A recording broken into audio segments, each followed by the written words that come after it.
Now, do you love it? I know I do. It's one of the most iconic British Christmas songs of all time. When Slade's Merry Christmas Everybody was released in 1973, the single went straight to the top of the charts and sold more than 1 million copies. This year, the song is celebrating, wait for it, its 50th anniversary. Ben Sidwell has been speaking to all 4 members of the band.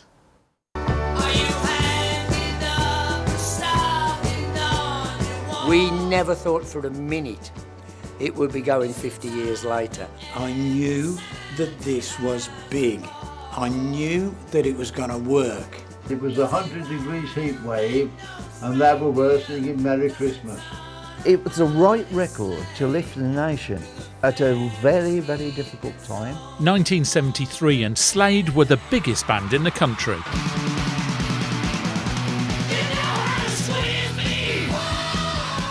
In August, the band were in New York and went into the studio to record a Christmas record in weather that was anything but festive. It was 100 degrees outside, and to get the big chorus anthemic singing, we went in the corridors. We're singing, so here it is. And in comes the Americans. And they're all going, what the hell are these guys doing? Merry Christmas, what are you doing? However, the initial idea to write a Christmas song didn't actually come from the band. A year before, my mother-in-law was sitting by the fire at Christmas.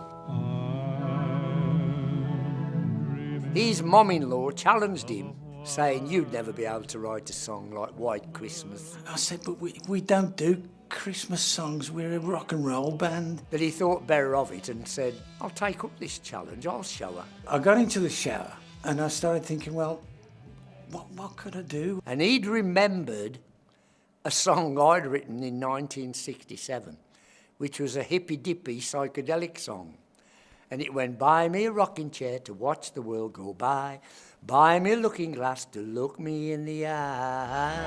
So here it is, Merry Christmas. Went to the local pub, the Trumpet in Bilston, came home to my mum and dad's, I was staying there, and in the night I just wrote all the lyrics in one fell swoop. I want to speak to you simply and plainly about the grave emergency now facing our country.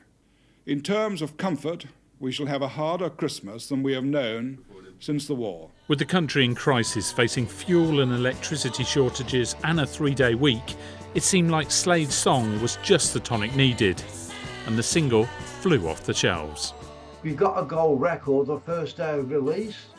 Would you believe that apparently the record company had to go to different companies' pressing plants to keep up the demand? And by the time Christmas Day came along, it had done 1 million.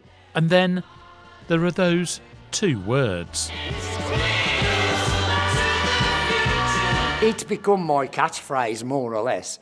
I mean, there's not a day goes by when I'm shopping or whatever in the country that somebody somewhere don't shout it's Christmas at me. So 50 years on, what do they think of the song now? I don't think it sounds old. Doesn't sound 50 years old.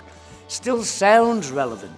Every time I hear it on the radio or if I'm in a supermarket, I still get a buzz out of it. Extremely proud of it because it came out of nothing. Fantastic. People say, do you get fed up with it? I think it's one of the greatest things we've ever made. It's taken on a life of its own.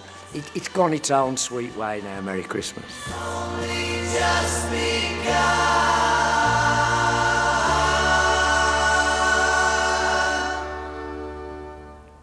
It sounds fantastic. It is a true classic. I really do love that song. And tomorrow we'll be talking to Slade's biggest rivals for a Christmas song, Wizzard. Now, from one musical extravaganza to another. Shoppers